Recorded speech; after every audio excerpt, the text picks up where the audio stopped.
하나님께서 우리에게 주신 말씀은 베드로전서 3장 8절에서 12절 말씀입니다.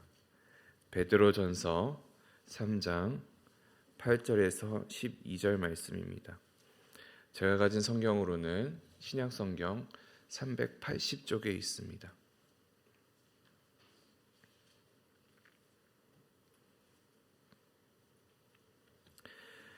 교독하겠습니다. 마지막으로 말하노니 너희가 다 마음을 같이하여 동정하며 형제를 사랑하며 불쌍히 여기며 겸손하며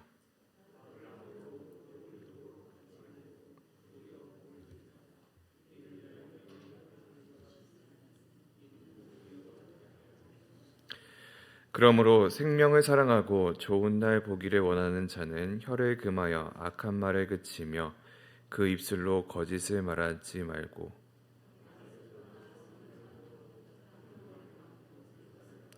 합독하시겠습니다. 주의 눈은 의인을 향하시고 그의 귀는 의인의 간구에 기울이시되 주의 얼굴은 악행하는 자들을 대하시느니라. 아멘. 오늘의 본문은 베드로 전서 2장 11절에서 3장 7절의 부분에 해당하는 부분의 이제 결론이라고 생각할 수 있습니다. 그리고 우리가 이 본문을 통해서 오늘의 본문을 통해서 당시 베드로의 편지를 받는 교회의 상황이 어떠한 상황인지를 우리가 예상해 볼 수 있습니다. 8절을 같이 읽어보시면 이렇게 되어 있습니다. 마지막으로 말하노니 너희가 다 마음을 같이하여 동정하며 형제를 사랑하며 불쌍히 여기며 겸손하며. 여기서 주의해야 볼 두 가지 단어가 있는데 하나가 마지막으로, 그리고 또 다른 하나가 너희가 다라고 생각합니다. 마지막으로라고 이야기를 하는 것은 앞서 너희에게 이야기한 것, 그 무언가가 있는데 그것을 이제 그 전달할 내용의 이야기에 마무리를 하고 있다라고 이야기를 하는 것이고, 그리고 그것을 정리하면서 반드시 너희가 기억해야 할 것이 무엇인지를 알아야 한다는 것을 말하는 것이죠. 그리고 그것을 듣는 자가 누구입니까? 다 너희다. 다 너희다. 너희가 다 그렇다는 것이죠. 이 편지를 받는 모두가 그렇다는 것을 이야기를 하는 것입니다. 결국에 지금 이야기하고 있는 것은 아마도 너희의 삶, 이 편지를 받는 베드로전서를 받고 있는 그 교회의 삶과는 다른 모습, 너희가 그 행동에서 돌이켜서 행해야 할 그 삶의 모습을 베드로가 이야기한다고 볼 수 있겠습니다. 그래서 베드로는 이렇게 이야기를 하죠. 먼저 마음을 같이하고 동정하며 형제를 사랑하고 불쌍히 여기고 겸손할 것을 이야기합니다. 만약에 이 교회 사람들이 이 모든 것들을 행했다면, 마음을 같이하고 동정하고 형제를 사랑하고 불쌍히 여기고 겸손한 모습을 보였다면 베드로가 이런 편지를 쓸 이유가 없습니다. 그리고 일반적으로 교회에 문제가 있을 이유도 없을 것입니다. 하지만 그렇지 않기 때문에 베드로가 이러한 편지의 내용을 보내는 것이죠. 분열과 불일치가 있고 서로를 돌보지 못한 모습을 가지고 있기 때문에 베드로는 이러한 권면을 하는 것입니다. 우리가 사도행전을 보면 첫 교회의 모습이 어떠한지를 알 수 있습니다.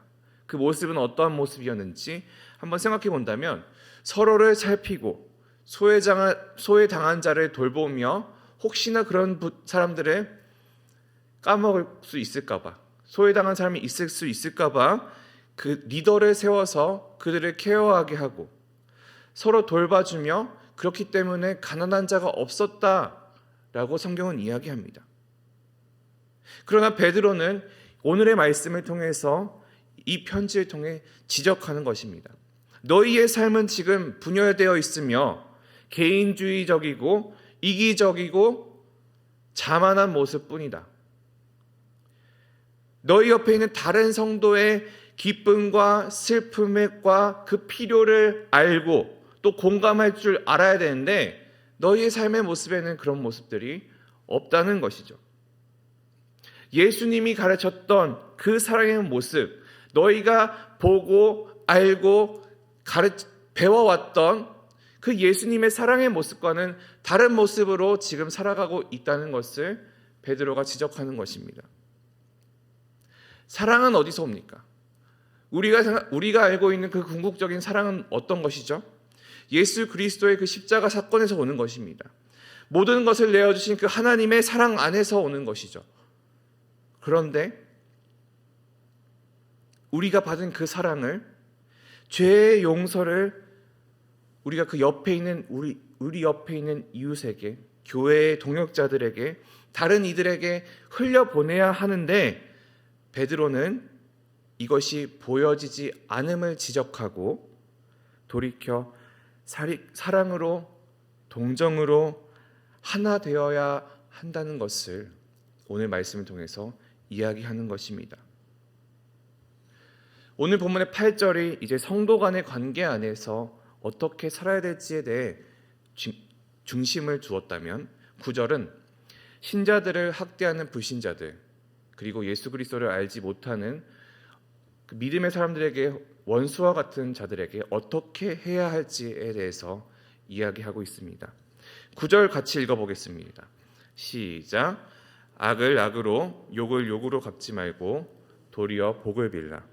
이를 위하여 너희가 부르심을 받았으니 이는 복을 이어받게 하려 하심이라.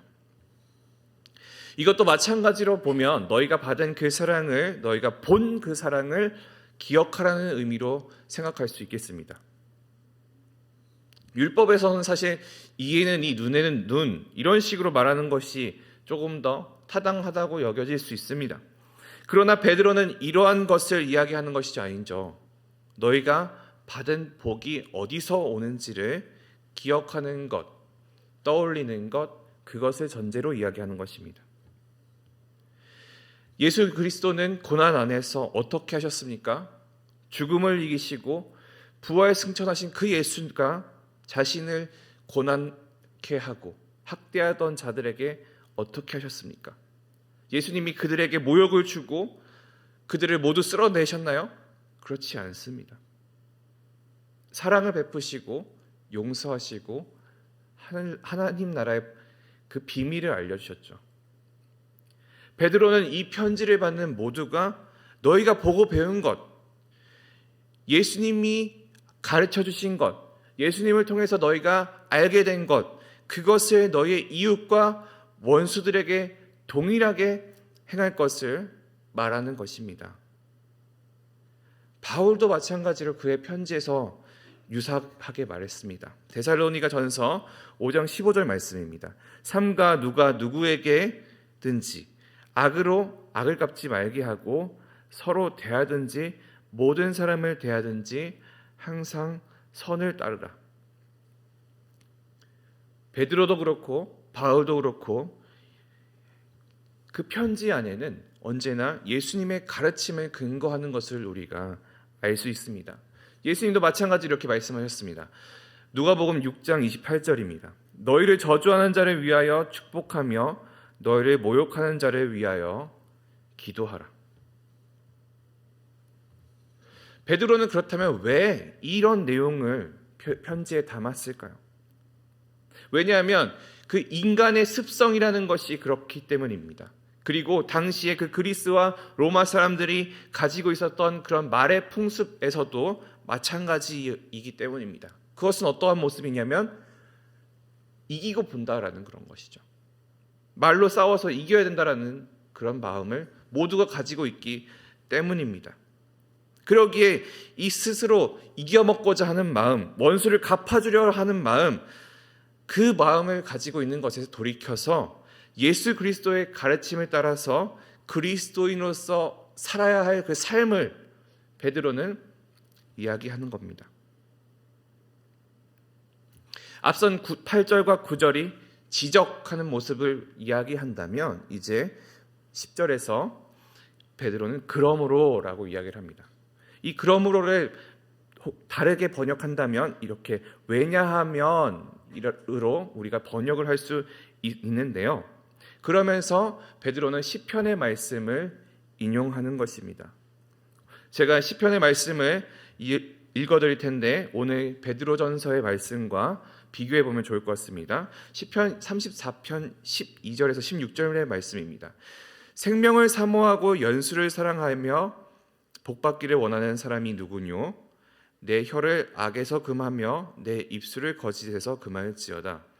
악을 버리고 선을 행하며 화평을 찾아 따를지어다. 여호와의 눈은 의인을 향하시고 그의 귀는 그들의 부르짖음에 기울이시는도다. 여호와의 얼굴은 악을 행하는 자를 향하사 그들의 자취를 땅에서 끊으려 하시는도다. 아멘.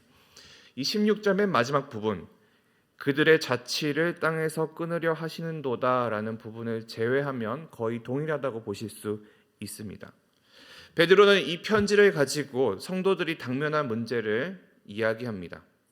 시편의 기자가 고난을 당하는 이스라엘 백성에게 하나님께서 너희를 구원할 것이고 악인을 심판하실 것이다 라고 선포하듯이 이 편지를 받는 자들에게 베드로는 그 일이 동일하게 일어날 것이라는 것을 선포하는 것이기 때문입니다. 우리의 삶에서도 마찬가지입니다. 믿음을 따라 살아가는 것, 믿음을 지키며 살아가는 것, 믿음을 가지고 그 삶을 살아가는 것은 하나님께서 우리를 구원하시고 악한 자들을 심판하실 것이라는 그러한 믿음을 가지고 살아야 하는 것입니다. 그 안에서 베드로는 역경 안에서도 원수를 축복하고 이중적인 삶에서 벗어나 화평, 즉 평화를 구하며 살 것을 이야기하는 것입니다. 10절, 11절을 같이 읽어보기를 원합니다. 시작. 그러므로 생명을 사랑하고 좋은 날 보기를 원하는 자는 혀를 금하여 악한 말을 그치며 그 입술로 거짓을 말하지 말고 악에서 떠나 선을 행하고 화평을 구하며 그것을 따르라. 믿음을 지키며 살아가는 것, 특별히 화평을 구하고 그것을 따르는 일은 쉬운 일이 아닙니다. 누군가 나를 힘들게 하면, 괴롭게 하면, 혹은 내가 살고 있는 그 환경이 나를 흔들어 놓을 때 우리는 쉽게 넘어집니다. 그러기에 우리는 의식적으로 노력을 해야 하는 부분도 있습니다. 악한 말을 그침으로, 거짓을 말하지 않음으로, 그리고 선을 행함으로 말이죠. 이것이 세상 안에서 살아가는 신자의 삶의 모습이어야 할 것입니다. 그리고 베드로는 이제 12절을 통해서 왜 선을 행해야 하는지를 이야기합니다. 12절 말씀입니다. 주의 눈은 의인을 향하시고 그의 귀는 의인의 간구에 기울이시되 주의 얼굴은 악행하는 자들을 대하시느니라 하였느니라. 눈은 의인을 향하고 얼굴은 악행하는 자를 대한다, 이렇게 되어 있습니다. 향하다와 대하다. 사실 이것은 헬라어 본문을 보면 똑같은 에피라는 헬라어 단어를 사용하고 있는데, 그런데 이것을 시편 본문을 보면 그 방향이 서로 반대임을 우리가 알 수 있습니다. 향하다는 L이라는 단어를 사용해서 영어로 말하면 towards, 앞을 향한다라고 되어 있고, 대하다는 배라는 단어를 사용해서 영어로 against, 반대로라고 이야기를 하는 것이죠. 그러니까 하나님의 눈은 의인을 향하고 있고 반대로 얼굴은 악행하는 자에게서 그 얼굴을 돌리신다, 그들을 떠나신다라고 우리가 이해할 수 있습니다. 결국 베드로가 오늘의 본문을 통해서 이야기하고 하는 자는 무엇이냐? 세상 속에 있는 그리스도인들의 삶은 예수님이 보여주신 것과 같이 원수들도 축복하고 하나님과 세상 앞에서 경건한 삶을 살아가라 하는 것입니다. 주님의 사랑으로 그리스도인 된 여러분, 우리가 우리의 삶을 돌이켜 보기를 원합니다. 우리가 정말로 예수 그리스도가 보여주신 그 삶을 닮아가려고 살아가고 있는지, 그가 가르쳐 주신 대로 살아가려 하고 있는지 말이죠. 시편의 기자가 말하듯이, 또 베드로가 말하듯이 우리가 악에서 벗어나서 선을 행하는 자로 살아가기를 소망합니다. 우리의 삶이 예수 그리스도를 닮아가는 그런 삶으로서, 그리고 그 가르침을 우리 삶에서 실제적으로 실행하는 삶으로서 살아가는 우리 모두가 되기를 소망합니다. 오늘 우리가 할 수 있는 한 가지를 실행해 나아가기를 원합니다. 우리가 오늘 삶 안에서 예수 그리스도의 가르침을 한 가지 실천해내는 것, 그것이 오늘의 시작이 되었으면 좋겠습니다. 이것이 우리 하나님의 시선이 우리를 향해서 그 얼굴이 돌이켜 나가는 것이 아니라 그 눈이 나의 삶을 향하여 가도록 하는 그런 경건의 방법이기 때문입니다. 우리의 오늘의 삶 안에서 예수 그리스도의 눈이 나를 향하는 오늘 하루가 되시기를 소망합니다. 기도하시겠습니다. 살아계신 아버지 하나님, 우리의 삶 안에서 예수 그리스도의 그 가르침과 그 사랑을 실천해내는 것이 너무나 힘듦을 고백합니다. 원수들은 우리를 조롱하고 우리가 믿음을 지키며 살아가는 것을 방해하며 우리의 마음을 흔들어 놓습니다. 하지만 우리가 주님 앞에 나아가 우리의 선을 행하는 자로서 살아가게 하여 주시옵소서. 하나님께서 우리를 선한 자로 부르시고 의인으로 살기를 원하시는 그 사실을 기억하게 하여 주시며 온전히 예수 그리스도가 가르쳐 주신 그 사랑을, 우리에게 부어주신 그 사랑을 실천해 나아가는 우리 모든 심령들이 될 수 있도록 주님 인도하여 주시옵소서.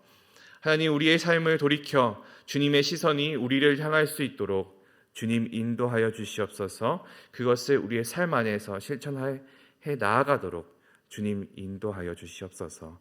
감사드리며 예수님 이름을 기도했습니다. 아멘.